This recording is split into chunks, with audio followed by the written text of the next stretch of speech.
What's up? How are all of you? Good afternoon. Yeah, looking good out there. Turn to your neighbor and say, "You look good." Turn to your other neighbor and say, "You look real good." So it's a beautiful day. Thank you for the network show for hosting us. Thank you for these legends to share the stage with me. I'm honored and blessed. And we're going to talk about some things today. Y'all ready? All right, bet. So the topic for today, consistency. How do we survive in this crazy California rec market, et cetera, et cetera. And I feel like I have a great crew up here to talk about these things. So thank you for joining us. We got Anna from Cam. We got Big Dave from Preferred. We got my dog Matt from Embark. So we about to turn it up, man. So guys, real quick, let's just dive right in. How do we feel about the current state of the California rec market right now? It's amazing. It's amazing. No, it really is. I mean, I think that for us, after all these years and coming into our time and really, really trying to perfect the product, especially Dave, I mean, that mixed light is better than 90% of indoor product out there. But it's been a really, really good run for us at Cam, for sure. Yeah, no, you guys are really crushing it. I mean, amazing to watch coming from Sacramento. You were at my grow like a couple years ago, my little small one, and we were kind of same playing field, but like watching you and the team is just phenomenal. You guys are crushing it. Next level. Thank you. You know, speaking for Embark, man, I'm lucky to be in the presence of the legends that I'm with today, honestly. You guys are both crushing it in the market. And, you know, we do look at California as a market. Yeah, everything's not perfect. It's tough. It's a hard place to be, but the cream is rising to the top. And, you know, I think you guys see that, and I think consistency is a huge part of that. And, you know, we got some brands here that are doing exactly that, doing what it takes to stay consistent and stay powerful in this industry. I gotta say, I do appreciate those answers because when I ask that question on the show, sometimes it goes dark. So I love when people have some positivity and shed some light on the industry because it's not great for everyone. But I love to see brands that are crushing it. And you know, for Dave and Anna, like, what are you guys doing consistently and constantly? You guys are constantly crushing the game. It's very impressive. What are you guys doing? Like, what's the sauce? What's Talk to me. The people want to know. It's the teams. I mean, you see, like, the Cam team over here. Look at them. Fired up. You know, I don't know if you guys know Phil Emerson on the team. He was talking about it on the way over here, but it's all energy. Like, that kind of energy is needed in the industry. All the negative talk, yeah, the wholesale game sucks, right? If you're just growing bags and selling bags, they're cheap. It is what it is. Flour's cheap on that side. But what brands have done to build and become what they are now, I think we feel blessed. We're all happy, and we think the industry is amazing right now. I also think it's with your teams, it's also about the product, right? For us, having a really, really strong QC program where you're just going to say you're not going to package it. That's the whole thing. You're not going to package it. It's going to be a loss. Yes, the wholesale game is difficult. But even then, you just kind of bake that into your equation. Yes, you're gonna have to sell it for $650 or $550 or whatever it is. If it smokes okay and doesn't look the best, but it smokes great, I know both of us do a lot of pheno hunting. If it smokes great, then pre-rolls, 5-pack pre-rolls, that's an opportunity there. But in general, it's just don't put it into a package if you want to hold brand quality standards, because that's going to give your team something to say that they're proud of selling and supporting and marketing. Because without like the consistency of product, you're gonna have a whole bunch of people kind of weary about putting their names on a product they can't support. Yeah, we briefly touched on this, Matt, before the show. Now, from your view and your lens and your role, what does that do to a brand? You start putting out iffy batches.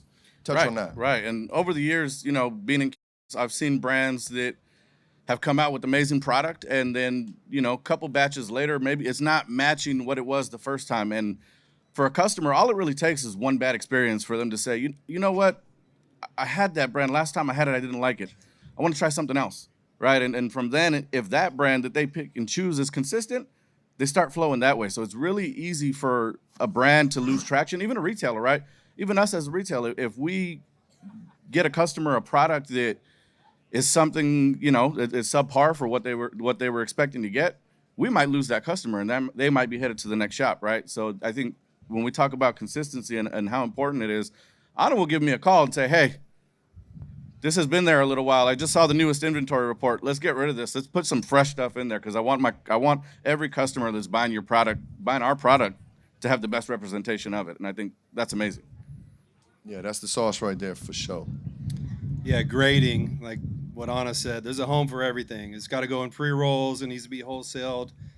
Yeah, there's a loss there, but if you're willing to take that loss and grade for your brand and put the best stuff in the brand and have the team sign off on it, sometimes I think things are good and these guys think things are bad. You know, it's all grading. Yeah. That's the truth. Let's keep it on the teams, because when I asked you guys that question, I had a feeling the team was going to be the answer. So, what is a good sized team? You both, and I asked that because you both have a small group of killers. Do you need a big team, or you need a small group of killers? Like, what do you? And outside of cultivation, because that could vary depending on how big it grows. But like your brand team, your sales team, what's a good sized team?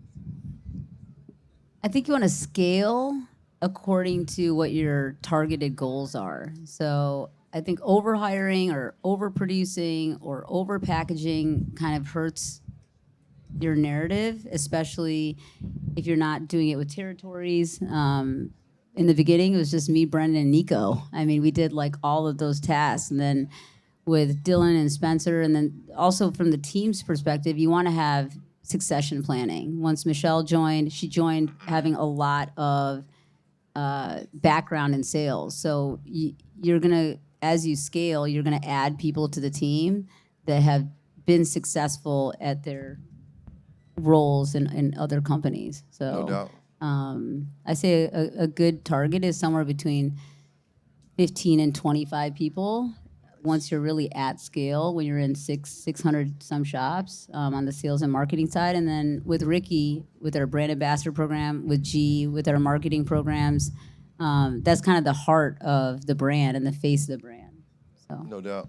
Can we just give Anna a round of applause for how nonchalantly she said 600 stores? What a boss.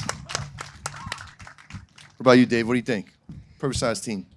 I mean, I feel like we have the perfect size team right now, but of course, as we grow, the team's going to grow. And then if we're just talking about California, other states, we have a couple people in each, state right now that adds to the team. So Yep. team preferred is bigger than what you see in front of you in California. I don't know if I don't know. I can't tell you the exact number for each state or, for however many stores, but when someone comes on, it seems to be meant to be, and we just add them on. Yeah, it seems like you guys, both of you, like the team's just very cohesive. They all get along together, good energy, good vibes. You guys are fun to be around. I think that's part of it for sure. For sure. Good shit. What are you guys doing to keep the team motivated? You guys are all fired up, or do you hire motivated people? Good question. The motivation comes and goes. It's like playing with that energy, and good batches. Good batches motivate these guys. Good batches, money making. There's a lot of different things that come to mind, but just us being together, like in an office, and coming up with ideas, just seems to fire everybody up. Nice. opportunity. I think people really, really want to focus on what they're going to get for an opportunity. Obviously, the opportunity to make more money, opportunity to grow, gain a bunch of skill sets that they can use. We've had a lot of folks moving into different departments. I think it's great for folks to see, I don't know, they're in trimming or packaging, and they see somebody that's now a marketing manager or yes, G, I'm talking about you, or, VP of marketing like Ricky is. So just the succession planning and keeping people on your teams for years, I think that's motivation for me, is how do I keep folks really coming to work every day and still being happy and excited. That's good game. I feel like I'm still trying to figure it out. I lean on these guys to bring the energy and bring the motivation back. I love it. It shows, man. You guys are killing it. What are you guys doing, like, as far as do you guys have any strategies to win in the California rec market? Like, what's working for you guys? Just constant effort. Just like we Consistency. do in the cultivation, we put our head down and we just bust ass and shake hands. That's right. A lot of 15-hour days every Oh, day. yeah, every day. And having All good day. retailers, like being able to call somebody like Matt and just tell me, and he's in SAC too, so it's great, and he smoke, and it's great to like work with folks that still smoke a lot of weed, right? You're giving them product, they're giving you feedback. I think with the scale, a lot of that, some of it has gone away where people aren't smoking as much, or you're talking to folks that don't smoke and you're like, what are you basing? I mean, obviously the data is important, but it's still important to be able to talk to folks that know what they're talking about. 100%. What are some of the, this is for you too, what are some of the benefits and struggles of being an owner operator? I don't know if there is any benefits, to be honest. No. Freedom is awesome. I mean, being able to put on for people and give people opportunity, like Anna said, that's huge. Up all night with the pressure, as far as being an owner operator, there's a lot of feelings involved all the time. That's probably the most negative part. But other than that, I don't know. We're loving life right now. Beautiful. Owner operator, that you do all the parts, and some of the parts you're not that great at, but you don't want to hire into it because then you kind of lose control and your vision for the company. But I think again that comes back to relying on your team and recognizing you're not that great at all the parts, and then finding folks that are going to support you. Solid. Yeah. So being that you guys are owners, operators, CEOs, what's a good time to find a partner or get funding, and what's your process to do so to vet somebody out for that? Tricky question. It's loaded, I know, sorry. Yeah, very loaded, but I'd say it just really depends on your appetite. If you want to work more than you already work and you want to take on more, say, cultivation or get more vertical and maybe open a retail or do another partnership in another state, then all for it. But it's really just up to your appetite. And I don't know if I answered that correctly. But No, that's that how makes I sense. feel. No Yeah. right or wrong answer. Yeah. I would say just be very, very cautious. I mean, I've been watching you on how you're doing it with the other states. We haven't done it exactly like that. We've just kind of tested the waters with doing a little bit of a licensing deal here and there. It's difficult to get folks to want to grow product the way you want the product grown, and then to be okay with the QC of your product while you're not there. So working with either placing somebody in their cultivation or having folks that are doing QC at their facility. But at the end of the day, a lot of these companies are only interested in their bottom line. So it's difficult to say, don't package that, right? When you would have never packaged it. You kind of only find out when you go to visit that state and you open it or you try it and you're like, why would someone package it? What is this? So, or it's the wrong strain, or all those things. All those things have happened to me. So luckily I'm the controller of my world here, and I can always come back to that. But that piece has not been figured out very well. Yeah. I am actually trying to figure that piece out. We just dropped in New Jersey, and my deal was, that QC, and then I find out that no, we're dropping everything. No, we're dropping. I put way too much money in this. We're dropping everything. I was like, oh, lovely. Okay, luckily the first batch was awesome. You know what I mean? That's as far as we've gotten. But yeah, I feel you. Personally, I feel you on that. Yeah. What does the perfect grower-brand relationship look like? What are some of the challenges that come with that type of relationship? To speak on that a little bit, because I know you guys, have some people white label through you guys. Like, how's that working out? But not here in California, but only in the other states. It's the same thing. I think it's really, really difficult to get folks to follow your SOPs.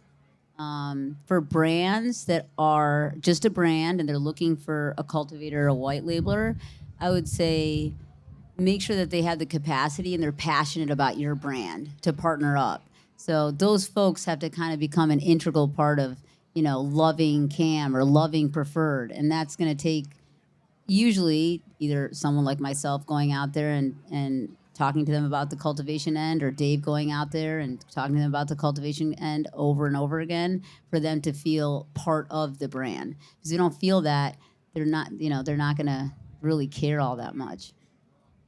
100%. And I also think you're talking about possibly growing for some other brands and the brand relationship between partners. Say I'm white labeling for a facility. I'm looking for brands that are very passionate, right? I want to get phone calls in the middle of the night. Hey, this batch was smoking amazing. Hey, this one's not. Pull it out. Like, it's just a little bit of effort, right? Effort in planning like what strains need to be planted in the grow. This Some people just think they can come in and like, hey, let me just buy some strains from you and rename it. I'm not looking for any kind of partnerships like that on the white label side. For sure.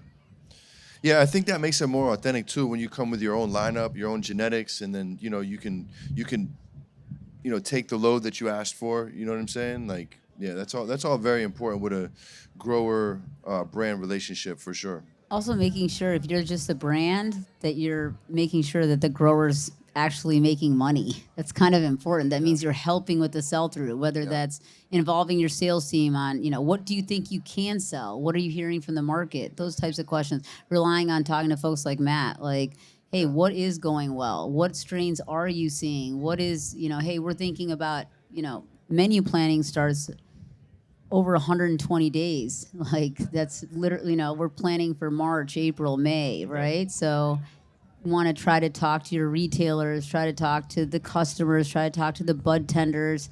What did you like? What are you smoking on that you love, right? And seeing if that's going to still apply. I feel like every quarter there's like some other new version of, Yep. There's always something going on, and like honestly, this panel is perfect. We're talking about consistency, and I think you're seeing two excellent examples of what consistency looks like. Because the one thing that I've noticed from both of you guys is that there's an obsession there, right? You want calls in the middle of the night talking about how good a batch was. We're talking all the time about, hey, quarter to quarter, what strains are moving, what's new, right? And I think all of those things are relevant, and I think, owner operator, it takes that type of mentality that you see with them here. There's a reason why they're sitting up here today, right? And it's amazing, and consistency is all it. We also have a lot of retailers that give us a ton of data to tell us what's going wrong. And instead of being the type of company to get upset about that or say, oh man, here they come again and they're telling us, instead it's like, hey, what can we do more to lean into these? They're giving, that's a gift. So listen to the data, be excited about getting it. It's okay if stuff's sitting. It just, you pick something.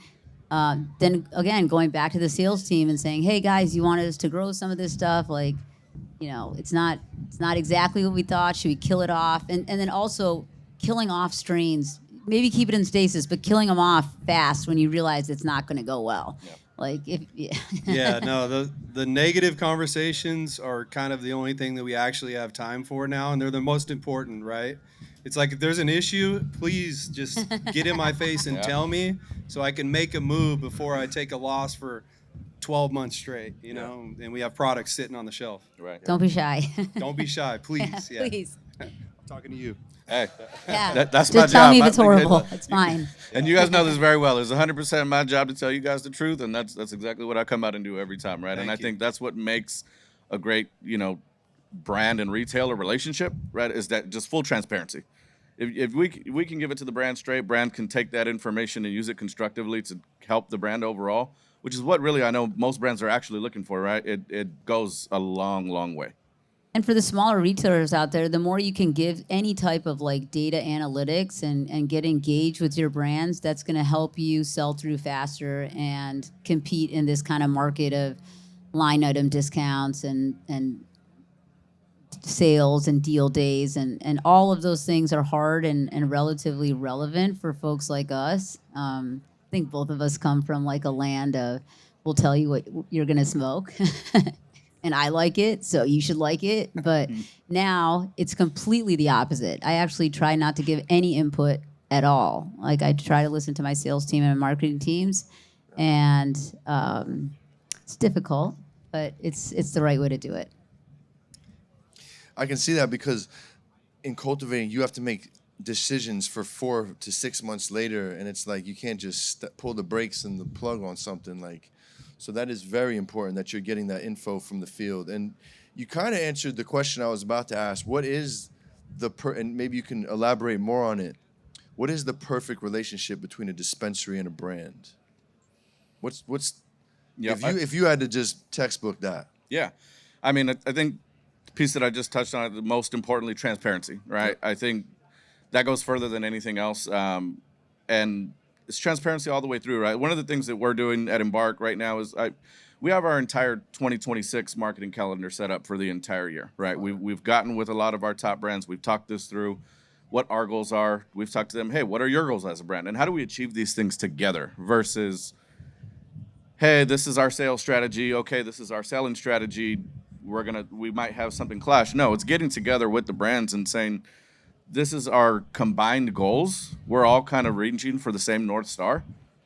Let's make sure we get there. How do we get there, right? And let's find steps along the way that are going to do that for us. I like that answer. I don't know. They're pretty dialed in over there for sure. It sounds like it. Yeah. From my experience, I haven't had that conversation with too many shops. So that's dope that you guys are doing that, man, for real. Because I feel like once your product gets in the shop, like who's it on? Is it on the brand? Is it on the store? Is it on both? Like 50-50, 60-40? Like what it's is a shared responsibility, right? I mean, I think for each of us, we all probably are going to put the responsibility on ourselves, right? With me and with my job, my responsibility to have the right products on the floor that are going to move. And the brands are going to tell you the same thing, that essentially they're building these brands to sell and they want to help us with the sell-through. So I think it's definitely 50-50 when we each have our own, goals and objectives. But again, reaching towards that same North Star, I think, we all get there. I would say though that brands need to come into the retailers and bring their brand's customer to the store. I think a lot of times we all come in to say, I want that other brand's customer, Yeah. but it's important to create your own customer for Absolutely. the retailer. And we love that. Yeah, that's huge, and that's the given piece right there. But yeah, I mean, 50-50. That's what we're looking for. Some retailers just want the cheapest flower they can possibly get and not be a great partner. But there's majority of them are amazing partners at this point. So that's all we ask. Nice. Good stuff.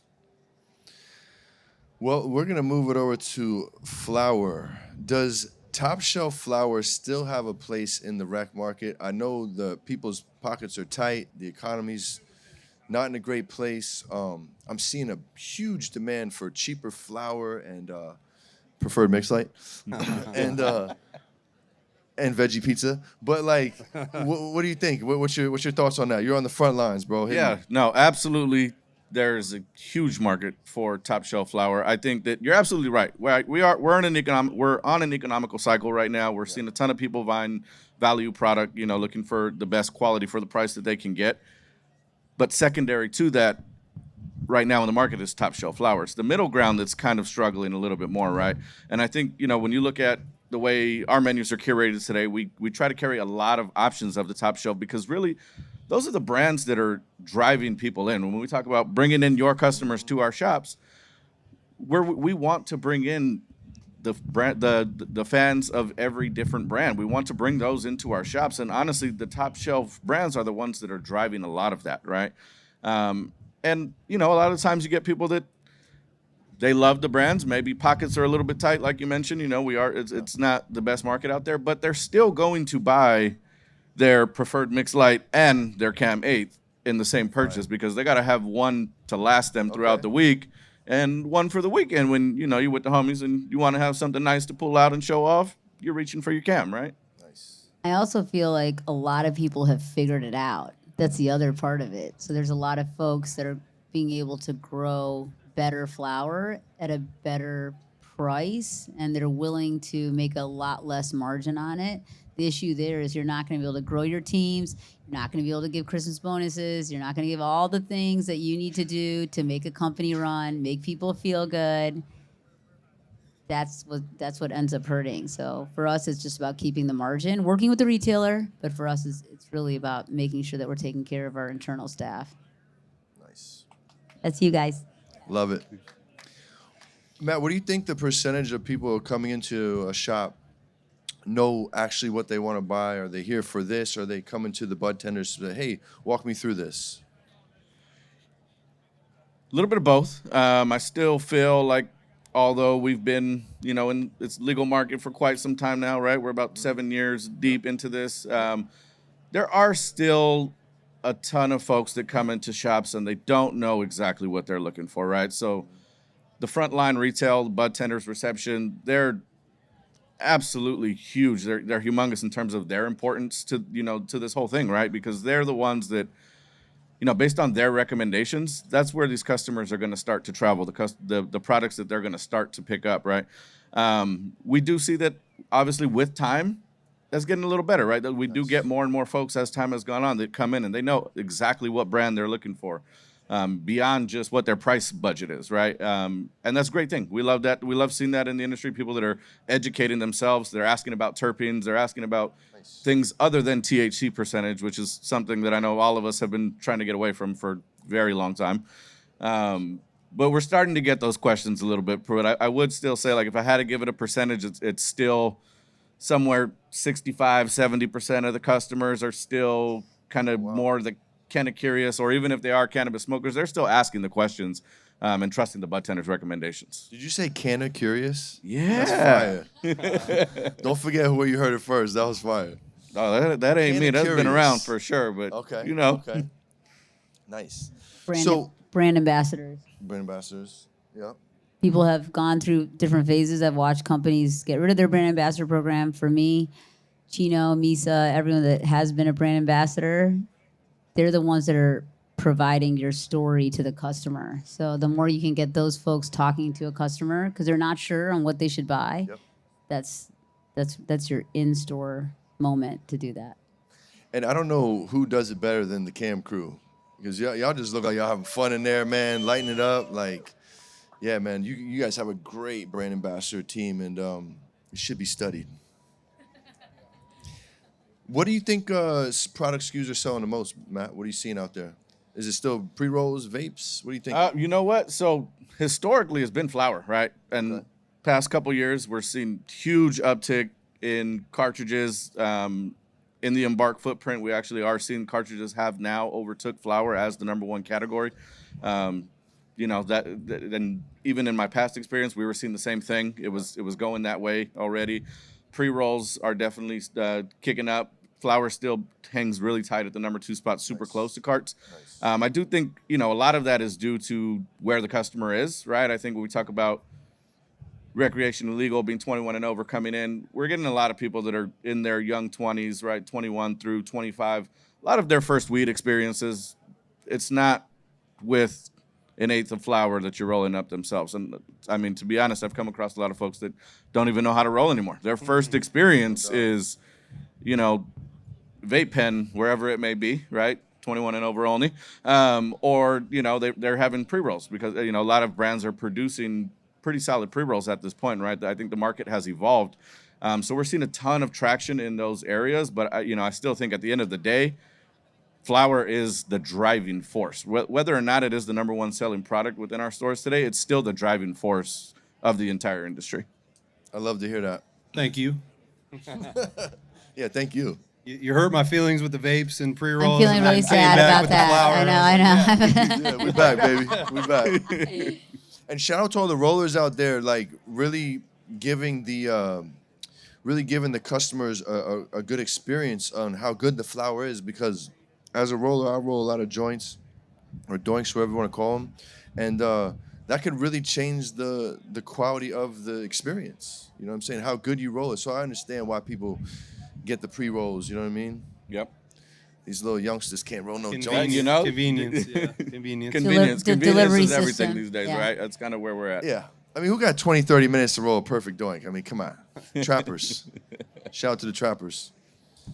Yeah, it's a beautiful thing, man. Shout out to the rollers, too. And shout out to the bud tenders. All the bud tenders, let's give a round of applause to the bud tenders because they're the lifeblood of this thing, man. Like, you got your sales team, you got your brand team, but you want somebody pushing your product, bro, you better lace those bud tenders up. So, my question to you guys would be, what are you doing to keep the bud tenders motivated? Is it prizes? Is it free merch? Is it product? Is it contests? Like what's keeping the bud tenders fired up to move the product? Did I just name them all? I Giving mean, them weed. Keep it simple. No, I mean, Yeah, just real talk. connecting with them and bringing them into our world. And I mean, I don't necessarily do it much. I'm normally in the garden, but the team here spends a lot of time with the bud tenders, and it's just important to just roll a joint with them, smoke, Yep. hang out.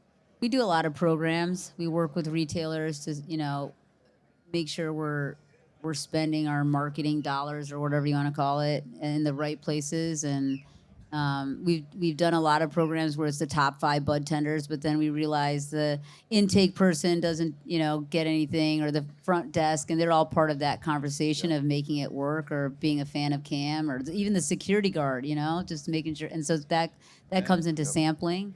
Yep. I mean, if you can authentically have a bud tender recommend a product because they tried it and they Right. like it. Yep. I mean, when I go into stores, usually they'll just tell you. They're like, "Oh, someone asked, how is that?" And they're like, "Oh, I actually haven't tried it." So for us, it's just growing enough product to give out and sample, and still trying to run a business. Yep. And I think for the retailer, like, sampling is so huge, right? Because when you look at, again, you asked a question about what percentage are we seeing people knowing what they want versus people that don't. And I'm saying about 65% of the folks, they still don't really know, right? They're asking the bud tenders. And, for us as a retailer, we ask all of our brands to, hey, can you provide samples to all of our bud tenders upon coming onto the shelf? Because it's really not for us. It's not like saying, hey, we want to, yes, we absolutely want to get, free weed for all of our teams. That's keeps everybody motivated, right? But at the same time, when customers come in and ask, bud tenders are typically gonna recommend what they've smoked that they liked. And a lot of the things that they've smoked, they've gotten the chance to try through these sampling programs, right? A lot of our bud tenders, when Bark does a really good job of trying to offer everybody in our company like good living wages. However, we do know what the economy is today. You can't afford to be buying all of the weed, right? We carry 2,000 SKUs in the shop. I can't expect that any bud tender is going to buy all 2,000 of those SKUs, right? So we do rely heavily on our brand partners to provide those samples, so that way our bud tenders can try them and have a solid recommendation that is based off of their experience versus just something that they read off of a one-sheeter, right? Also, I think when we're giving out samples, it's important to not just give them old product or product that you don't know what to do with, or what there's, you just. That's it's huge. just. Yeah. I mean, it's really picking the very first round of the grading and making sure it's like it's like the very freshest, the very best, and then those folks. Now, are you going to have some 60-day or whatever it is that you asked to shop, and you're like, okay, do you want to give it to bud tender? Sure, but you know what? Educate them and say, hey guys, this is for you guys, but it's paired with something that they've had that you feel is the very, very best from your brand. Yeah. Because I don't know if y'all know, they can read the date on those. Yeah. So just to be easy with that. Definitely give them fresh flavors and the best that you have for sure. And you're gonna take a little hit, and you have to do that in business. You know what I mean? Especially getting your business off the ground, going to a new store. It's just part of the biz. Yep. Put it in your plan. What is the ideal price for an eighth? Matt, Ooh. what do you think the best price is to get that thing moving? $100. Whatever it is. See, I wish. You're asking me two separate questions at the same time, right? Because I could put in my retailer hat on. Obviously for us, anything that is driving a higher basket, is better for us, right? We're trying to drive UPT's average basket size as a retailer. Yep. When you speak to me as the cannabis person, hey, look, I'm with the majority. I want the best quality weed that I can get at the price that fits my budget, right? And I think, again, that's where a lot of shoppers are at today. So I think call it the green zone. Green zone. I like We're gonna say, people on a price budget, economical. We definitely want to be somewhere. We see a ton of sales of quality product that is still affordable between that $30 to $40 range. And then when we look at our top shelf, we want that typically somewhere between 45 to 60 is kind of the sweet spots there. Okay. Yeah, solid. That's about right. That sounds about right. What about for Mixed Light Z? What's that going for? Thousands. Priceless. Yeah. Get your weight up. So, how important are these kind of events to you guys? And shout out to the network show, real quick. This is a fire Shout out to the event. network Absolutely. show. Yeah. This was amazing. Great show. Yeah, network show came through super like on top of the culture. These are very important. I mean, even if you don't have a booth and just shaking hands is really everything. I think it's also just getting together and checking in with your counterparts and folks you haven't seen in a while. Just kind of, just like I said, seeing your friends, seeing your family, new brands. That's always, exciting Right. that there are new brands. People are still coming into the picture. People are still wanting to try it out. I think that's a big part of it. So shout out to Nam and his crew. He just did a phenomenal job. Wayne did a great job. This is, I think, one of the best shows of the year by far. Yeah. Easy, easy. Amazing show. Network show. And honestly, Shout that's out one of the network. biggest things. Is you come out to these events, and the energy here for the entire 2 days has been absolutely amazing. Right? I think everybody here has definitely got 1,000 things on their plate, super busy. It's really nice that we get everybody in one place where, again, you can check in on folks and see everybody within 36, 48-hour time frame. And then also, like you mentioned, the new brands, right? That's something that obviously I've always got to have my eye on, what's coming in, what might be new, what's catching a buzz, right? Walking through a show floor like this without even having to speak to anybody, you can kind of see where people are kind of flocking to and where the buzz is being generated, right? And I think those things kind of, they're really important to keeping up with, keeping your pulse on the industry, right? Absolutely. I feel like it's like staying charged up, right? From event to event. Like your battery will eventually go back down to zero and you plug into a new event and you right back up. Like go out there, network, be inspired, get inspired. You know what I mean? Like check people that are having success. Talk to them. They're going to tell you all about it. People love to talk about themselves. I don't know if you know that. So just ask them. You know what I'm saying? Ask them questions. I had an amazing breakfast this morning with Brett from Flour Mill. You know what I mean? Gave me a bunch of game. Like, pick their brains, man. Like, you know what I mean? I've sat down with other brands and asked them what they're doing, and like nobody's like keeping secrets, bro. Like, we're all trying to see each other win, and just be inspired, man. There's a lot of greatness happening here, as crazy as the market is, and I think people should definitely take full advantage of that type of stuff with this. I mean, this is the network event, the network show. Go network, Right. You know what I'm saying? You don't have to just do your thing. Like this, all the big brains and brands of this thing are here. So like, take advantage of that. Absolutely. For real. So I'm lucky to interview guys like you, man. These questions are for me too. I don't know if y'all know that. What does it take to create such a cult following with your brands? Like you guys just have a great following. What is it? What do you think it is?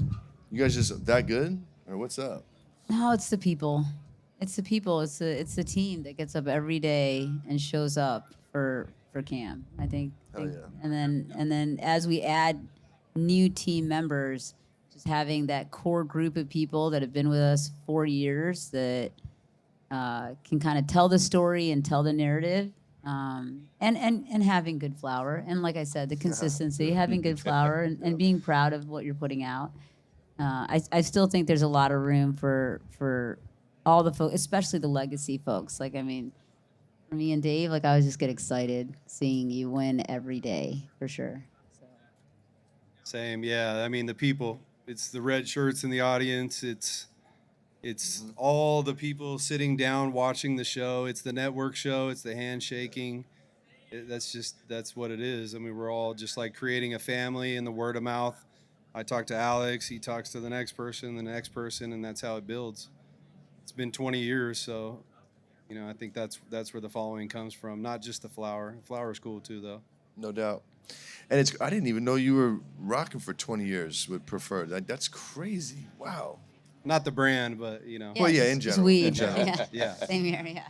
And it's like people need to hear that though, because like I feel like when you see somebody with your type of success, like all of you guys collectively, it's like if you don't really know you see the glory, you don't know the story. You know what I mean? You don't know what they did. You kind of almost look like a 20-year overnight success, right? But there's a real story behind it, man. And like you guys are, damn man, killing it. I love to see it. Love to see it. And that's what building a brand's all about. It's like really building a tribe, building that cult following. These people will follow you wherever you go, to the end of the earth to get that sack. You feel me? And you guys are super sought after brands. I mean, am I right or am I left? No, you're absolutely right. Yeah. Now, definitely brands that sought after. I mean, particularly in the areas that you guys are from, like Sacramento area. Everywhere I go, even if I'm not even in a weed space, I'll be at the casino or wherever I'll be, and people are talking about Preferred Gardens and Cam, the heavy hitters in the space for sure. It's amazing, and I think when you talk about Embark on our side as well, when we're looking at how do we draw our audience right, I think as a retailer we're leaning very heavily on experiences, right? We're trying to avoid that race to the bottom, right? And that's why having premier partners that are holding on to premier products that are going to sell at the right price is very big to us. But we build our following by leaning on experiences, and we're building a really robust experience menu that has a bunch of things on it. I know you've heard some of this. We got some things in the works. We've got concert tickets and a bunch of different things that people can earn with loyalty points from buying on our in-store and online menus, right? And I think that's something that we're doing that kind of is outpacing the market a little bit as far as trying to get our folks loyal to us as a retailer and to these brands that are working with us on providing these experiences. I want to touch on that real quick. I love that you said experiences. I feel like that is a huge component in building a brand and building that following, because think of it like a destination wedding. Anybody ever been to a destination wedding? Would you agree, like, you probably remember that wedding more than any of the other weddings you've been to? You go through, you do the song and dance, they come out, you do the cake, you have some drinks. But you go to a destination wedding, that is an experience that you're sharing with the bride and the groom and their family. Hopefully nobody made an ass out of themselves. You'll remember that too. It's part of the experience. And it's like, you do that for a customer, that will, it'll stay with you. You know what I mean? That it doesn't go anywhere. Right. Yeah, that's good. That's a good game, for sure. Anna, this question's for you. Who's your favorite cultivator? Loaded. I mean, put you on the spot like that. I mean, girl. she's got red on her shoes, so. You feel me? I think everyone knows that I speak really highly of Dave. I think that he's one of the best cultivators in the game. I think that it's also nowadays, it's not about one cultivator. I mean, like, for us, it's the entire team for cultivation. It's really a huge, massive team that makes it. From the guy that's cutting the clones, to the person that's doing the IPM sprays, to the person that's checking irrigation, to all of that, to defoliation, all of that. So, but Dave's right there. So Back to the team. It's all about the team, and every part, the most important position is your position, whoever that may be in the team, right? It all matters. It all matters. Yeah. Well, before we dip up out of here, guys, I had a lot of fun with y'all. And all of you can answer this individually. If you could go back to the young you, the day before you hopped in the game and jumped off the porch and really jumped into this thing, what advice would you give you?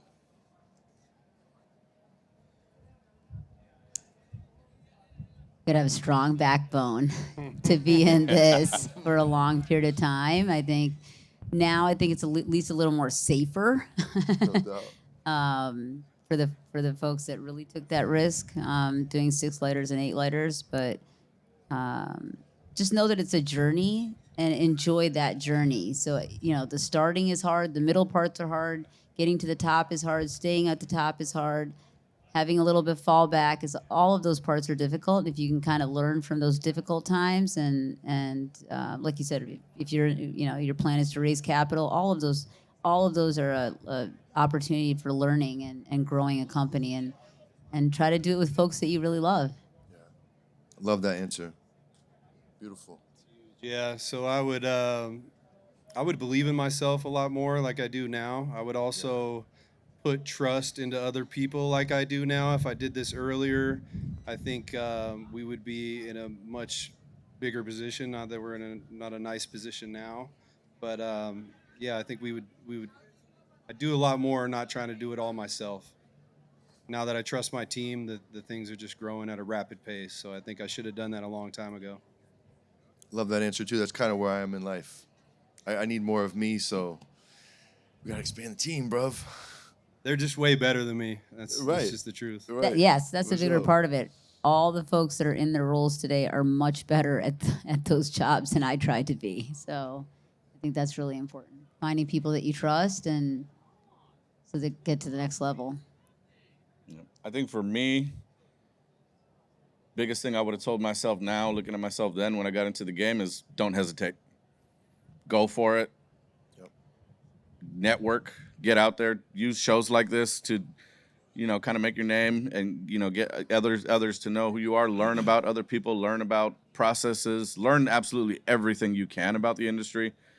Those would have been the biggest things. Looking at myself now, that I'd go back and say, just dive in head first and don't look back. No doubt. I have to agree with all these things you guys said, and I want to piggyback on what Anna said, like the journey, right?